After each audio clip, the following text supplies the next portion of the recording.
Today we are starting with the third rule of gaseous law and it is Gay-Lussac law. Gay-Lussac का जो नाम हमने सुना था आज से पहले कहाँ सुना था? वो सुना था चैप्टर नंबर फर्स्ट के अंदर, लॉ ऑफ वॉल्यूम के अंदर। तो अगर आप लोग गै-लुसैक लॉ की बात करते हैं तो that is very very easy. हाँ जी, प्रेशर कुकर से विसल क्यों आती है वो आपको गै-लुसैक रूल बताएगा। ठीक है, क्यों आती है चलो आप बताइए शाबाश।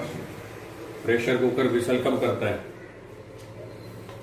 अगर नीचे गैस जल रही हो या बंद हो, ये बता दो चलो, इतनी सी बात।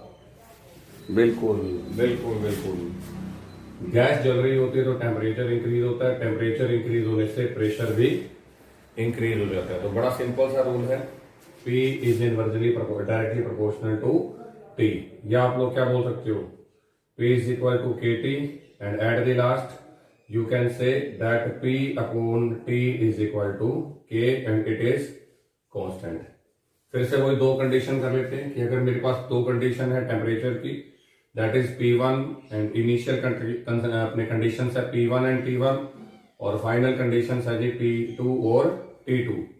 तो आपके पास क्या कॉन्फ़िगरेशन बनेगा, P1 T1 is equal to K और इसी तरीके से P2 upon T2 is equal to K। Right hand side equal है तो इसका मतलब क्या हुआ, लेफ्ट हैंड साइड भी क्या होगी, इक्वल होगी। तो what is the formula, P1 upon में T1 is equal to P2 upon में T2। ठीक है जी, ये आपके पास एक फॉर्मूला बन गया जो मैंने पीछे भी आपको कराए हैं। या आप ये भी लिख सकते हो P1 अपॉन में P2 is equal to T1 upon में T2। The both formula are same. अब न्यूमेरिकल क्या बनेगा कि सर इनिशियल टेम्परेचर 25 डिग्री है, प्रेशर 2.5 बार है, अगर टेम्परेचर को 29 डिग्री कर दिया जाए then what will be the pressure. ठीक है, क्वेश्चन हो जाएगा, जल्दी बोलो शाबाश। मुश्किल है क्या इजी है? इजी है। तो अब very good very good very good. तो अब अगर ग्राफ की बात करें तो ये साफ दिख रहा है रिलेशनशिप कैसा है, दोस्त वाला है या एनिमी वाला है? What is the relationship? हाँ फ्रेंड, तो अब ये जो सारा है आपके पास में कांस्टेंट वॉल्यूम पे काम हुआ है। तो according to Gay Lussac if the volume is constant pressure is directly proportional to temperature. तो अगर मैं इसके बीच में ग्राफ बनाता हूं that graph will like this, ये रहा P और T। लेकिन अगर मैं आपके पास हाँ जी अलग अलग वॉल्यूम ले लूं, ये रहा 1, ये रहा 2, ये रहा 3 और ये रहा 4, है ना। तो if the volume are different तो मेरे पास इस तरीके से ग्राफ बन जाते हैं V1, V2, V3 और V4। मैंने आपको कहा था जो कांस्टेंट वॉल्यूम पे ग्राफ होता है, the graph at constant volume, उसको क्या बोलते हैं, आइसोकोर। ये बात मैंने आपको बताई थी। तो ये भी लिखा हुआ मिल सकता है कि draw isochore according to Gay Lussac law at different volumes. तो डिफरेंट वॉल्यूम्स का मतलब ये है, आपको सिर्फ ये देख के बताना है V1, V2, V3 और V4 में से ज्यादा कौन होगा, बस इतनी सी बात है, या कम कौन होगा। What is the order of V1, V2, V3 and V4? शाबाश बताइए अगर पता लग रहा है तो, नहीं तो फिर मैं बताता हूं। इस फर्स्ट ग्राफ के लिए प्रेशर सबसे ज्यादा है, धीरे धीरे प्रेशर क्या होता जा रहा है, जल्दी बोली शाबाश, कम होता जा रहा है। यस और नो? अब बता, हाँ अब बताते जाइए शाबाश। तो अगर इसका प्रेशर सबसे ज्यादा है तो इसका वॉल्यूम सबसे कम होगा। तो इसका मतलब V1 is less than V2 is less than V3 is less than V4। और ये ग्राफ बेटे मैं दूंगा पेपर के अंदर। तो this is the main thing. ठीक है जी। और लास्ट आपके पास रूल जो आप लोगों ने मोल कंसेप्ट में पढ़ लिया है, दैट इज एवोगैड्रो रूल। क्या था जी, एवोगैड्रो ने क्या बात बताई थी, वॉल्यूम के लिए कुछ बताया था क्या?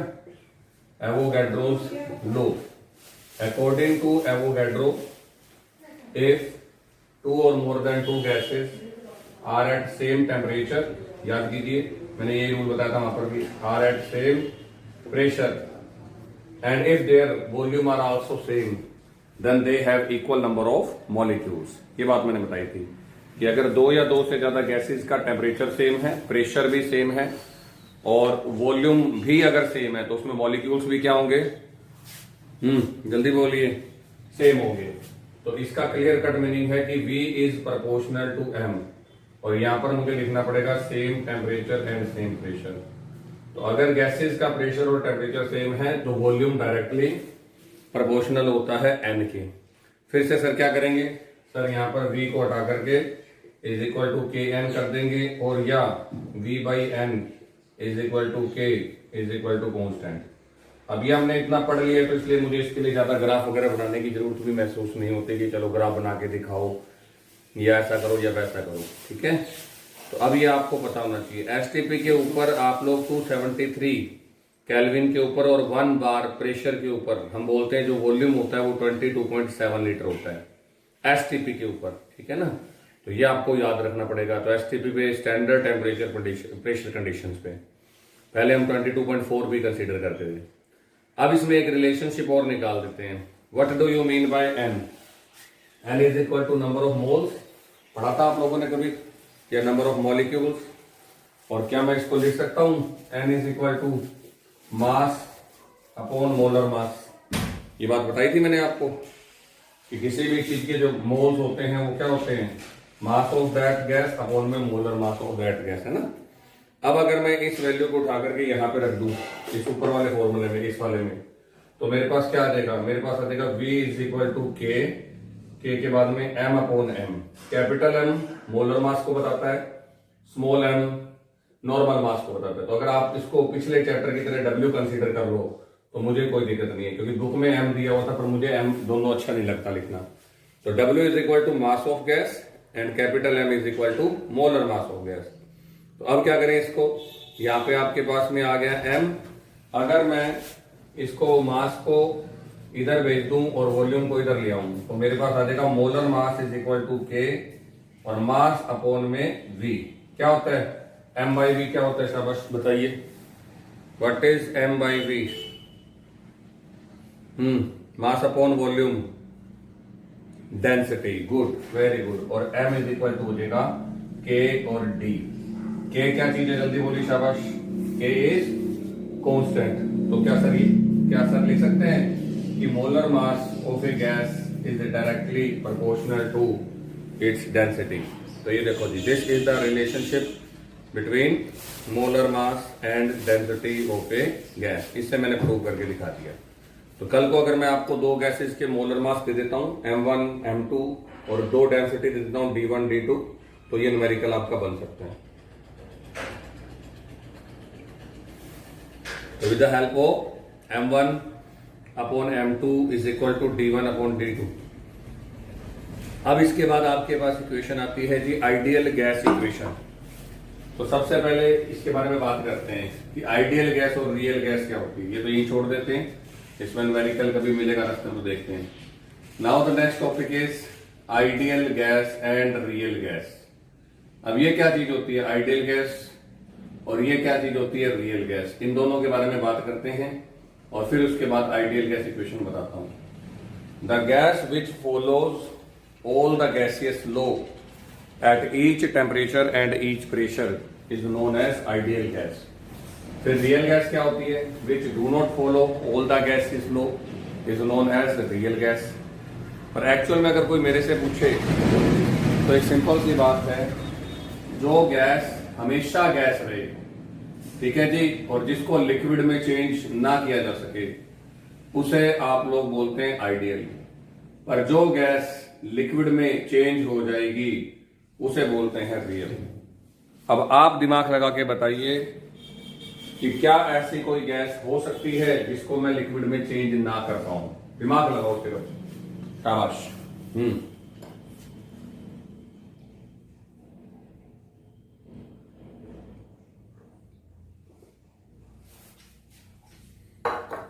है कोई आंसर के नहीं है?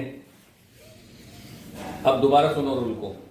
The gas which follow all the gaseous law at every temperature and every pressure is known as ideal gas. और आइडियल गैस कोई भी नहीं होती, क्योंकि अगर आपने हमेशा गैस रूल्स को फॉलो करना है तो ये तभी पॉसिबल है जब आप हमेशा गैस हो। लेकिन अगर आपने मुझे गैस लाके दी तो क्या मैं गैस को लिक्विड में चेंज कर सकता हूं? सिंपल सा क्वेश्चन, यस और नो तो बोल दो, नहीं पता? हाँ कर सकते हो, क्योंकि गैस के अंदर मॉलिक्यूल्स दूर दूर होते हैं। अगर आप इनको लिक्विड में चेंज करना चाहते हो तो क्या करना पड़ेगा आपके हिसाब से? शाबाश, कंप्रेस करना पड़ेगा। वेरी गुड, यानी कि प्रेशर को इंक्रीज करना पड़ेगा। तो अगर आप प्रेशर को बढ़ाना शुरू कर दो या टेम्परेचर को कम करना शुरू कर दो तो गैस फटाक से किस में चेंज होना शुरू हो जाएगी? जल्दी बोली शाबाश, लिक्विड में चेंज होना चाहिए, शुरू हो जाएगी। तो मैंने हर गैस से पूछा कि क्या आप लिक्विड बन जाओगे? तो पहले तो गैस ने कहा नहीं बन जाऊंगी, तो मैंने उसका प्रेशर बढ़ाया और टेम्परेचर बढ़ाया और वो किसमें चेंज हो गई? लिक्विड में चेंज हो गई। इसका मतलब actually ideal gas theoretically possible है, प्रैक्टिकली पॉसिबल नहीं है। थ्योरेटिकली मैं बोल सकता हूं कि sir the gas which follow all the gaseous rule at entire range of temperature and pressure is considered as ideal gas. पर एक्चुअल में सारी गैस क्या होती है? रियल होती है। आपने किसी गैस को अपनी आंखों के सामने लिक्विड बनते देखा? जल्दी बोली शाबाश, नहीं देखा। चलो जी मैं दिखा देता हूं। ये रही गर्म चाय, ठीक है, मान लेते हैं गर्म चाय है और इसमें से वेपर्स निकल रहे हैं। वो कौन सी फॉर्म है थोड़ा मुझे भी बता दो जल्दी से, शाबाश। गैसियस है, गुड गुड गुड। मैंने लाकर उसके ऊपर कोई कंटेनर के ऊपर कोई भी कवर कर दिया, ढक्कन रख दिया। अब नीचे क्या आ जाएंगे? जल्दी बोलिए शाबाश। हाँ, ये कौन सी बूंदे हैं? कौन सी स्टेट है ये? जल्दी बोलिए शाबाश। वेरी गुड, लिक्विड स्टेट है। तो इससे क्लियर कट मीनिंग ये लगता है कि जैसे ही मैंने उसके ऊपर कवर करके प्रेशर को इंक्रीज किया वो आपकी गैस लिक्विड में चेंज हो गई। सिर्फ इतना सा होता है कि कुछ गैसेस हाँ जी हार्डली बनती हैं और कुछ गैसें बड़ी फटाक से लिक्विड बन जाती हैं। तो इसका मतलब आप उसको कह सकते हो कि सर मोर आइडियल और लेस आइडियल, ये वर्ड बोल सकते हो।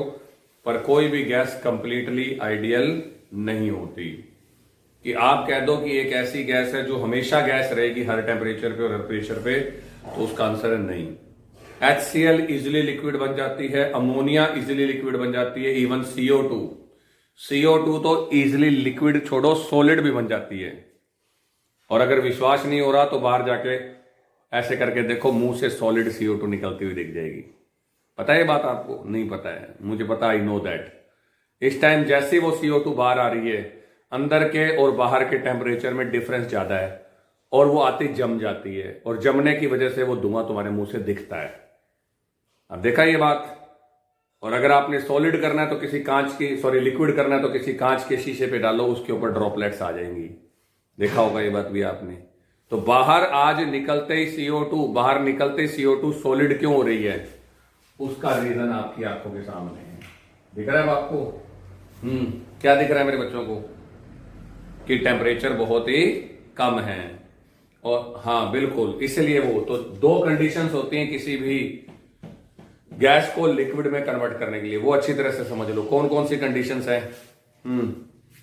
Either I will increase the pressure, good good good good, और आइदर आई विल, जल्दी बोलिए शाबाश, decrease the temperature, good good good good. तो अगर मैंने, बताइए शाबाश, प्रेशर को अलग इंप्लीमेंट किया, सेकंड वाले एक्सपेरिमेंट में टेम्परेचर को अलग से इंप्लीमेंट किया और थर्ड वाले में दोनों को एक साथ इंप्लीमेंट किया, तो बताइए गैस कब जल्दी लिक्विड बनेगी? फर्स्ट एक्सपेरिमेंट में, सेकंड में के थर्ड में? थर्ड में। Very good. तो इसका मतलब अब मेरे बच्चों को पूरी बात क्लियर आ गई समझ में। तो अगर मैं किसी गैस का प्रेशर बढ़ाता जाऊं और टेम्परेचर को घटाता जाऊं तो गैस फटाक से लिक्विड में चेंज हो जाएगी। अब मेरे पास दो गैसें हैं, तीन, एक है B और एक है C, जो फटाक से नॉर्मल टेम्परेचर प्रेशर पे ही लिक्विड बन गई, जिसमें थोड़ा सा मुझे प्रेशर भी बढ़ाना पड़ा, टेम्परेचर भी कम करना पड़ा। और तीसरी गैस ऐसे खड़ी हो गई मेरे सामने, जा तेरे में दम है तो मुझे लिक्विड बना दे, है ना? तो अब बताइए which one is most ideal and which one is least ideal? ये बता दीजिए कौन सी सबसे ज्यादा आइडियल है? Very good. तो ये लीस्ट आइडियल है जो इजीली कन्वर्ट हो गई लिक्विड में, और ये मोस्ट आइडियल है जो कि बहुत मुश्किल से हुई, मतलब इसमें प्रेशर भी बहुत ज्यादा करना पड़ा और टेम्परेचर भी। कुछ गैसें माइनस में जाके लिक्विड में चेंज होती हैं, माइनस टेम्परेचर में, है ना। जैसे CO2 अब बाहर के 8 डिग्री पे या 5 डिग्री पे ही बन रही है या 3 डिग्री पे ही बन रही है, लेकिन कुछ गैसें माइनस में भी जाती हैं, तो उनको हम मोस्ट आइडियल बोलते हैं। तो अब इतनी बातों से समझ आ गया होगा कि no one gas is completely ideal, but we can say that is C is more ideal, B is less ideal and C is least ideal, है ना। तो ये A इज लीस्ट आइडियल, तो ये बात हम बोल सकते हैं। तो किसी भी गैसेस का कंपैरिजन जब होगा तो आप ये कह सकोगे sir that is more ideal, that is less ideal, पर कंप्लीटली आइडियल कोई भी गैस नहीं होती। Now my next topic is ideal gas equation. Please please please mic बंद करो, किस बच्चे का आ रहा है शोर।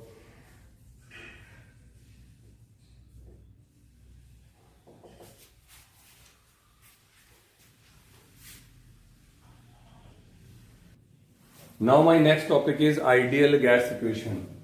तो आइडियल गैस इक्वेशन को मेरे बच्चे डिराइव करना है आप लोगों ने, तो that will be derived from the 4 gases law. हाँ जी, अब आप बताते जाना कि क्या क्या रूल्स थे। क्या मेरे बच्चों ने ये रूल पढ़ा था, बॉयल्स रूल, कि P अपॉन में V, या चलो V अपॉन में P is equal to constant. बस बताते जाना अकॉर्डिंग टू बॉयल्स लॉ, कोई दिक्कत नहीं, ये बॉयल्स लॉ है। सेकंड नंबर पे मेरे बच्चों ने पढ़ा था V अपॉन में T is equal to constant, that is known as Charles law. Very good. The third one is P upon में T, दैट इज कॉन्स्टेंट। ये क्या था आपके पास में, अभी पढ़ा आज ही, गैलू-सैक्स लॉ, है ना। और लास्ट में मेरे बच्चों ने अभी पढ़ा V अपॉन में N, दैट इज कॉन्स्टेंट, और ये था जी आपको एवोगैड्रोस लॉ, है ना। तो ये मेरे बच्चे 4 हैं, ठीक है जी रूल आपके पास। अब अगर राइट हैंड साइड क्या है मेरे बच्चे, जल्दी बोलिए, शाबाश। सेम, तो लेफ्ट हैंड साइड में क्या होगी, सेम, उठाते जाओ। ऊपर क्या था, यहां पे भी मैं इसको रिवर्स कर देता हूं, चलो P अपॉन में V, ऊपर है P, ऊपर है P, तो लीजिए P, ऊपर है V, ऊपर है V, तो लीजिए V। अब नीचे क्या क्या है, नीचे है T और N, तो PV अपॉन में NT is equal to constant. समझ आ गया रूल आपको। इस कांस्टेंट की जगह मैं एक नया कांस्टेंट लगा देता हूं, दैट इज R, और R को क्या बोलते हैं, जल्दी बोलिए, शाबाश। R is known as, obvious बात है, गैस कांस्टेंट, है ना। R को गैस कांस्टेंट बोलेंगे। तो अगर मैं NT को उधर ले जाता हूं तो N और T को उधर ले जाने पर एक फॉर्मूला बनता है PV is equal to NRT, और इस इक्वेशन को मेरे बच्चे बोलते हैं आइडियल गैस इक्वेशन। तो जब तक कोई गैस आइडियल रूल को फॉलो कर रही है, या जब तक कोई गैस आइडियल गैस है, तब तक उसके ऊपर ये फॉर्मूला लगेगा।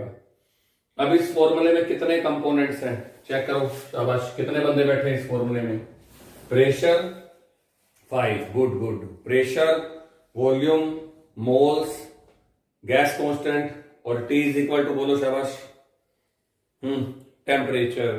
तो मैं आपको 5 क्वेश्चन दे सकता हूं। मैं आपसे जनरली प्रेशर पूछ सकता हूं, V दे दूंगा, N दे दूंगा, R और T भी गिवन होगा। If I am giving pressure, moles, R and T, then you have to find out volume.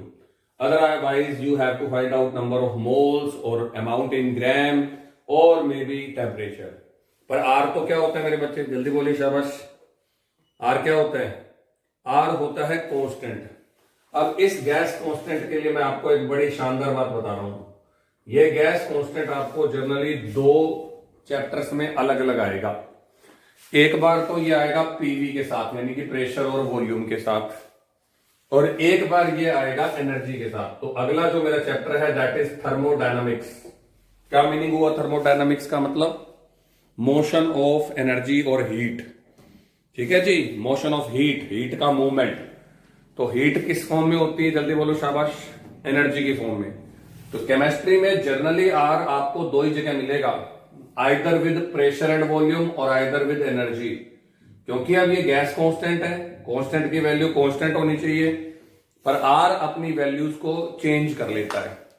अब आपके साथ धोखा हो जाएगा, तो मैं आपको फिर भी 90% कोशिश कर रहा हूं कि आपको दिक्कत नहीं आए, क्योंकि 10% में तो हम बच्चों के साथ चालाकी कर जाते हैं, ठीक है, वो आपको खुद पकड़नी होगी। तो P और V जो होता है ना, P और V के साथ जब बैठा है तब इसका वैल्यू होगा 0.0821, ओके, और 831, एक ही बात है, उसमें ज्यादा डिफरेंस नहीं है। और ये होगा लीटर, एटमॉस्फेयर, केल्विन इनवर्स और मोल इनवर्स, ये आर की वैल्यू होगी। और ध्यान से देखो, अगर मैं आर को रख भी देता हूं तो अभी आपने लिखा था R is equal to PV, P का मतलब pressure that is in atmosphere, V का मतलब volume that is in litre, नीचे कौन है केल्विन इनवर्स और नीचे कौन है मोल इनवर्स। पर अगर ये एनर्जी के साथ आता है तो फिर मैं आपको बताऊंगा इसकी वैल्यू होगी 813 और joule, kelvin inverse, mole inverse. तो ध्यान से देखो, मैंने इन दोनों का टोटल करके जूल बना दिया है ना, क्योंकि केमिस्ट्री बताती है जो वर्क डन होता है ना that is equal to pressure into volume. ये आगे मैं आपको प्रूव करके दिखाऊंगा अगले चैप्टर में। तो वर्क डन किस में चाहिए, आज मुझे काम करने के लिए क्या चीज चाहिए, जल्दी बोलिए, शाबाश। किसी भी काम को करने के लिए क्या चीज चाहिए होती है सबसे जरूरी, बड़ा सिंपल क्वेश्चन है, एनर्जी चाहिए होती है, वेरी गुड। और वर्क डन जो होता है वो पी और वी के मल्टीप्लाई के। एनर्जी किस में होती है, जल्दी बोलिए, शाबाश। एनर्जी को का यूनिट क्या होता है, एनर्जी का जूल होता है, वेरी गुड। तो देखो लीटर और एटमॉस्फेयर की जगह ये आ गया। पर कई बच्चे कहते हैं सर यहाँ पे बार लिखा हुआ मिल गया हमें, तो बार में और प्रेशर की यूनिट में ज्यादा फर्क नहीं है, एटमॉस्फेयर में, सॉरी। आपका जो 1 एटमॉस्फेयर होता है वो अप्रोक्सीमेटली 1.0132 बार के इक्वल होता है। तो अगर मैं 1.01 ही बोल रहा हूं तो इसको हटा देता हूं, ये तो सिमिलर हो गया, थोड़ा सा फर्क पड़ जाता है 0.08314 और लीटर के साथ बार के साथ केल्विन इनवर्स और मोल इनवर्स। पर आपको डरने की जरूरत नहीं है क्योंकि ये तो कांस्टेंट है and constant must be given in the paper. तो मैंने पूरी बात आपको समझा दी है, तो ये आपको अच्छी तरह से आनी चाहिए, ठीक है। तो अगर कोई कह दे कि सर ये जूल के अंदर है तो कैसे करना है, मेरे को सिर्फ ये याद रखना है कि एनर्जी के साथ क्या वैल्यू लगानी है और इस पूरे चैप्टर में क्या वैल्यू लगानी है। इस पूरे चैप्टर में ये दोनों वैल्यूज आपको मिलेगी, ये वाली नहीं मिलेगी, ठीक है। नाउ अगर मान लीजिए मेरे पास स्टेट्स अलग अलग है, मान लीजिए मेरा शुरू में प्रेशर है P1, शुरू में वॉल्यूम है V1 और टेम्परेचर है T1, और बाद में फाइनल स्टेट में P2, V2 और T2। और ऑब्वियस बात है नंबर ऑफ मोल्स कभी चेंज नहीं होते, ये थोड़ी ना है कि गैस 2 मोल थी थोड़ी देर बाद 10 मोल हो गई।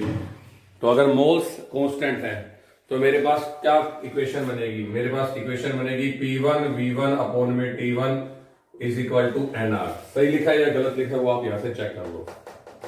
P1 V1 अपॉन में T1 is equal to NR। और सिमिलरली सेकंड कंडीशन में P2 V2 अपॉन में T2 is equal to NR। तेरा भी राइट हैंड साइड NR है, मेरा भी राइट हैंड साइड NR है। P1 V1 और अपॉन में T1 is equal to P2 V2 और T2 and this is your next numerical. कितने कंटेंट है इस न्यूमेरिकल के अंदर, जल्दी बोलिए, शाबाश। How many contents are there, 3। और मैं यहां पर आपको दिखा रहा हूं टोटल 6 कंटेंट है, 3 and 3 6, आपको 3 दिख रहे हैं। 6 में से मैं 5 आपको दे दूंगा और उसके बाद आप लोगों को इसे कन्वर्ट करना पड़ेगा। जनरली ये इक्वेशन यूज होती है विक्टर मेयर मेथड के अंदर, जब मुझे किसी गैस के वॉल्यूम को एसटीपी पे चेंज करना होता है। एसटीपी पे प्रेशर फिक्स है, टेम्परेचर भी फिक्स है, ठीक है जी, वॉल्यूम जो है वो भी फिक्स है, आपने कहा था 22.7। तो उसके बेसिस पे हम V1 को निकाल सकते हैं अगर मैं लैब में कोई एक्सपेरिमेंट कर रहा हूं तो। मान लीजिए मेरे पास लैब के अंदर मेरे पास फिक्स प्रेशर है, फिक्स टेम्परेचर है और उस पर मेरे XYZ गैस का वॉल्यूम 50 ml है, तो I can convert it into STP. क्या मैं लैब के अंदर एसटीपी पे काम कर रहा होता हूं, जल्दी बोलिए। क्या मेरी लैब में सारी कंडीशन स्टैंडर्ड टेम्परेचर प्रेशर पे होती है, ओनली से यस और नो, तो यस बिल्कुल आंसर नो है। और इससे पता लगता है कि आप लोग कन्वर्ट। तो this equation is known as equation of state, याद रखना आप लोगों को, ठीक है जी। This is known as equation of state and this is known as combined gas law. ये आपके पास में आ गया कंबाइंड गैस लो, इसको इकट्ठा बोलते हैं हम लोग कंबाइंड गैस लो, और वैसे आपके सामने इक्वेशन ऑफ स्टेट है, ठीक है जी। इस इक्वेशन ऑफ स्टेट के अंदर मैं आप लोगों से न्यूमेरिकल करवाऊं न्यूमेरिकल, एक जल्दी बोली शाबाश, इसके ऊपर एक न्यूमेरिकल करवा दूं, आपको भी अच्छा लगेगा। चलिए एक न्यूमेरिकल कराते हैं, ठीक है। At 25 degree and 760 mmHg। अब एक बात बता रहा हूं, ध्यान से सुनना। 25 डिग्री सेंटीग्रेड एंड 760 mmHg, ये जो आपके पास है ना, ये एटमॉस्फेरिक प्रेशर है। ये मेरे बच्चों को पता होना चाहिए। अगर कल को मैं किसी न्यूमेरिकल में चालाकी करता हूं तो मैं लिख दूंगा the gas is present at atmospheric pressure. Atmospheric pressure कितना होता है? दैट इज, बोलो बोलो शाबाश, एटमॉस्फेरिक प्रेशर कितना होता है? 1 एटमॉस्फेयर। और 1 एटमॉस्फेयर में 760 mmHg होते हैं। ये आप लोग जाकर वीडियो देखना फर्स्ट चैप्टर की, उसके अंदर आपको दिखेगा 1 एटमॉस्फेयर 760 mmHg के इक्वल होता है। तो अगर ये कल को नहीं भी दिया हुआ तो ये मेरे बच्चों को पता होना चाहिए, ठीक है। फिलहाल तो गिवन है। और इसके ऊपर गैस ऑक्यूपाई 600 ml, इसका मतलब मुझे गैस का जो है वॉल्यूम भी दिया हुआ है। Okay, now what is the question? The question is what will be the pressure at height where temperature is 10 degree centigrade. तो देखो सर को एक टेम्परेचर और मिल गया, तो ऊपर वाला क्या हो जाएगा? T1। और अब जो है, अब एक ऐसी हाइट पर मुझे बताना है जहां टेम्परेचर 10 डिग्री है and the gas is occupying 640 ml। तो इसका मतलब गैस का आपको सेकेंड वॉल्यूम भी पता लग गया, तो ये V1 हो जाएगा। और अब सर को P2 फाइंड आउट करना है। तो क्या ये न्यूमेरिकल मुश्किल लग रहा है? P1 V1 अपॉन में T1 is equal to P2 V2 upon में T2। तो सर इधर लिख देंगे P1 V1 और अपॉन में T1। और ये जो है ये ऊपर चला जाएगा और ये नीचे चला जाएगा, तो ऊपर पहुंच गया T2, नीचे पहुंच गया V2। और अब आपको सिर्फ एक बात का ध्यान रखना है कि 10 डिग्री को चेंज करना है 273 प्लस, और 25 को भी चेंज करना है। बाकी ml की कोई टेंशन नहीं है, बता देता हूं तुम्हारे को, कोई जरूरत नहीं है ml को लीटर में चेंज करने की, क्योंकि 1000 से ऊपर डिवाइड करोगे, 1000 से नीचे डिवाइड करोगे, इट विल बी कैंसिल्ड। बस इसको चेंज करना जरूरी है क्योंकि ये प्लस के अंदर है ना। तो ऊपर प्लस 273, नीचे plus 273 may be differ the answer, है ना। तो ये बात आपको पता होनी चाहिए। तो P1 कितना है मेरे बच्चे? 760। इसको भी चेंज करने की जरूरत नहीं है। What is the value of V1? That is 600 ml। And what is the value of T2? 10 plus 273 that is 283। And what about T1? T1 is 298 multiplied by V2 and V2 is 640. So that's all। ये लो जी, अब आपका numerical. आप कहते हो तो मैं इसे cut करके दिखा देता हूं, अदरवाइज ये कोई बड़ी डील नहीं है, ठीक है। जब आप इसको सॉल्व करोगे तो आपके पास आएगा 676 mmHg। हाँ जी, ऊपर था mmHg तो नीचे भी आंसर किसमें आ गया? दैट इज इन mmHg, ठीक है। तो ये आपके पास में है, लेकिन इसमें एक छोटा सा और मैं आपको चेंज बताना चाहता हूं, ठीक है जी। वो यही बता देता हूं। एक वर्ड आएगा एक्वस टेंशन, तो मैं आज बता देता हूं यहाँ पे स्टार लगाकर या इंपोर्टेंट लगाकर, क्योंकि मैं आपके साथ न्यूमेरिकल में ये चेंज, ये चालाकी करूंगा। मैं कह दूंगा कि जो हम प्रैक्टिकल कर रहे हैं जिस रूम के अंदर, उसमें एक्वस टेंशन 20 mmHg है। समझ आ गया बात आपको? एक्वस टेंशन का मतलब क्या हुआ? The tension created by aqueous medium. आपको समझाऊं आपकी भाषा में। अब अच्छा फील कर रहे हो या उमस वाले दिनों में अच्छा फील कर रहे होते हो? जिन दिनों में उमस हो रही होती है अब अच्छा फील कर रहे हो, क्योंकि इस टाइम ह्यूमिडिटी नहीं है। जब ह्यूमिडिटी होती है एनवायरमेंट के अंदर तो हमें सांस ज्यादा चढ़ता है, और उसका रीजन होता है एक्वस टेंशन। तो अगर आज मान लीजिए मेरा एनवायरमेंट अगस्त का है या जुलाई का है, जिसमें बारिश नहीं हो रही या बारिश होकर के धूप निकल गई है, तो उन दिनों में वेपर्स बन जाते हैं। अब ये वेपर्स जो बनेंगे वो आपके जो रूम के टेम्परेचर है या रूम का जो प्रेशर है उस पर इफेक्ट डालेंगे। तो आज रूम के अंदर हवा यानी कि गैस के अलावा भी किसी की वजह से टेंशन हो रही है या प्रेशर हो रहा है, और वो क्या होता है जल्दी बोलिए? Aqueous tension. तो अगर मैं कह दूं कि मेरे रूम के अंदर का जो प्रेशर है वो 785 mmHg है, तो इसमें लिक्विड की वजह से जो प्रेशर है उसको कैलकुलेट नहीं करना होता। अब वो बताइए कितना है, जल्दी बोलिए शाबाश। 20। तो ये जो रूम का प्रेशर है ये तो P1 है, जैसे वहां मैंने ऊपर 760 लिखा था, फिलहाल मैंने 785 लिख दिया मेरे बच्चों को। तो अब क्या करोगे आप बताइए शाबाश? What you will do to calculate the exact pressure of the room. तो रूम का जो प्रेशर है वो सिर्फ गैस की वजह से कितना है, तो मैं क्या करूंगा, P1 को निकालने के लिए 785 में से एक्वस टेंशन को माइनस कर दूंगा, and now my answer will be 765 mmHg। तो कुछ न्यूमेरिकल्स में मैं धीरे से ब्रैकेट में लिख दूंगा, एक्वस टेंशन इज 20, 18, 15, 16, 10, 12, 15 कुछ भी लिख दूंगा, और आपको स्टार्टिंग प्रेशर में से उसे माइनस करना पड़ेगा। अगर इस क्वेश्चन में होता तो मेरा P1 760 की बजाय 740 हो जाता। इज इट क्लियर और नॉट? से यस और नो। तो this is all from today's class. Have a nice day. Bye bye.